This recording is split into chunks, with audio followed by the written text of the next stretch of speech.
This corridor is for patients. Most of them aren't here right now. Jack took them out for a fishing trip, except for the ones who are particularly vulnerable, of course.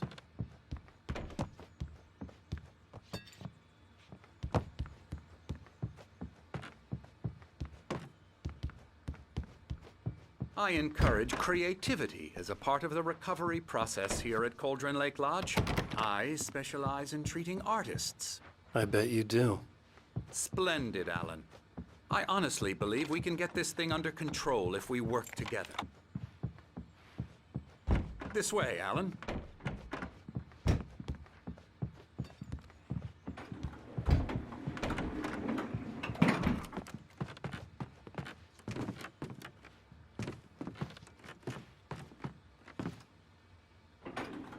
Now, Alan, from past experience with you, I know I need to get right into the heart of the matter as quickly as I can after an episode.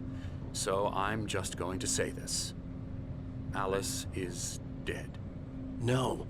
You're in a very vulnerable state until you understand and accept this. Alice drowned, and you couldn't face that. You're suffering from hallucinations, paranoid delusions, unusual thinking, an obsession about light and darkness, a feeling that everything revolves around you, your thoughts and dreams. Your mind has constructed an elaborate fantasy scenario in which your writings are affecting reality.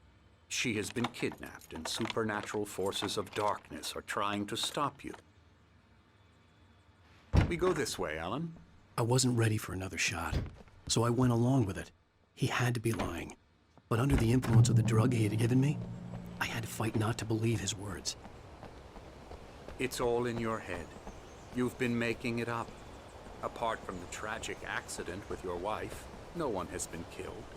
Your delusions are just a manifestation of your subconscious mind trying to protect you from the too painful truth.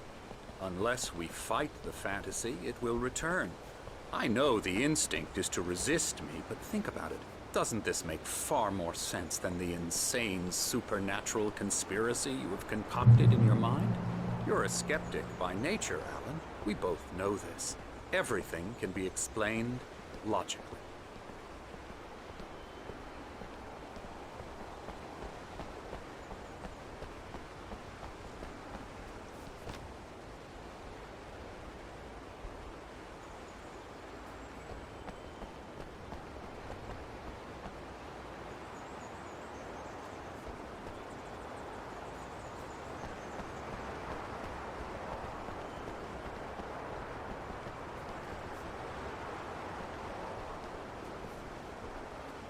I never get tired of this view. Very inspiring, isn't it? Cauldron Lake spread below us. I could see Mirror Peak on the other side of the lake. I thought I could make out the spot where Diver's Isle had been when I arrived with Alice. Now there was nothing but waves. It seems there's a storm coming. Funny, I don't recall there being a mention of that in the weather forecast. Well, no matter. This way. Follow me. Alan, what I'm telling you is good news. Right now, we're in control. Every time you have a relapse, it gets more and more difficult to resurface from the dark depths of your imagination. Not surprising, considering your profession. Imagination is what you work with. After all your nightmares, this should come as an immense relief to you. If it doesn't, why is that? Because I'm lying? Or because you don't want to admit that you're not well? It's very natural for you to think of me as your enemy. It's part of the illness. I let him talk. Hartman obviously loved his own voice. His words echoed madly inside my head.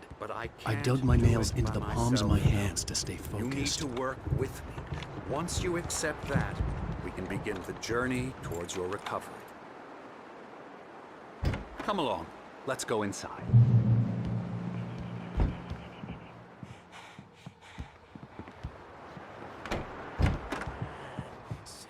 Here's the entrance to the office wing. That's for staff only. You were impressed by my trophies when you first arrived here. I do love to hunt. The great outdoors, man versus nature. It's wonderful stuff. Pretty damn wonderful, yeah.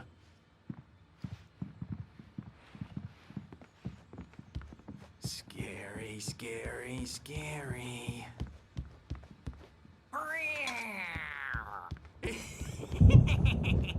Emerson.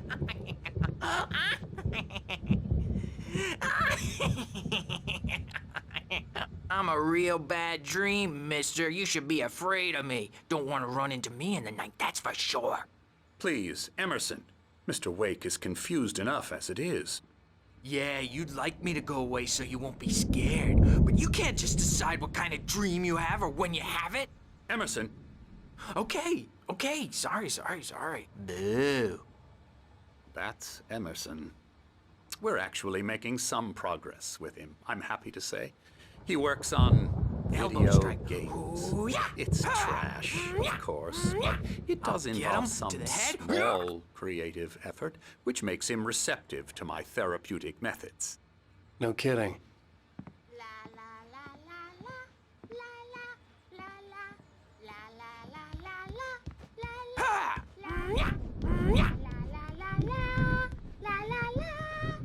Now, you might have noticed the typewriter in your room.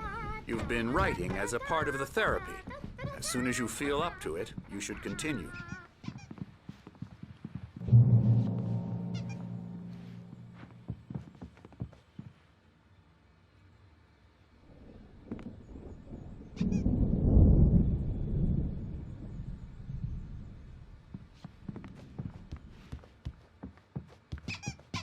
My rheumatism's killing me. There's a storm coming. Oh, what a storm. I hope it wipes this place off the face of the earth. And these two are the Anderson brothers, Odin and Thor. They had how should I put this? A heavy metal band in the 70s and 80s called Old Gods of Asgard. They even adopted new first names to complete the image of Viking gods. After the band broke up, they lived on a farm nearby. They are, well, in advanced stages of dementia. They're well cared for, TLC and all that. There's nothing more that can be done. I'm afraid that the rock and roll lifestyle has left its mark. Oh, that won't do. I'm so sorry to cut this short for now, Alan. The power has been acting up. I'd better go check on it. We'll continue this soon. Meanwhile, when you feel up to it, return to your room and try to write. It really is for the best. Don't you think?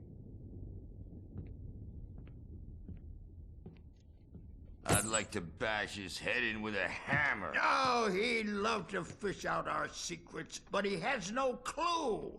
He's not crazy enough. Not crazy like us, Sonny. Yeah! Being crazy's a requirement, Sonny. Who else could understand the world when it's like this? It takes crazy to know crazy. That's the sanest thing I've heard in a while. Zane! You're all right, Tom. Hey, we like him, don't we, bro? He's got to go to the farm. The Anderson Farm. Valhalla! We wrote it all down, lest we forget. A crash course. All you need to know to get your head right. You need to find the message. Here, Sonny, here's something for you. Gave me a rash, but I kept it safe from these bastards. My head was clearing up, or according to Hartman, I was sinking back into the fantasy.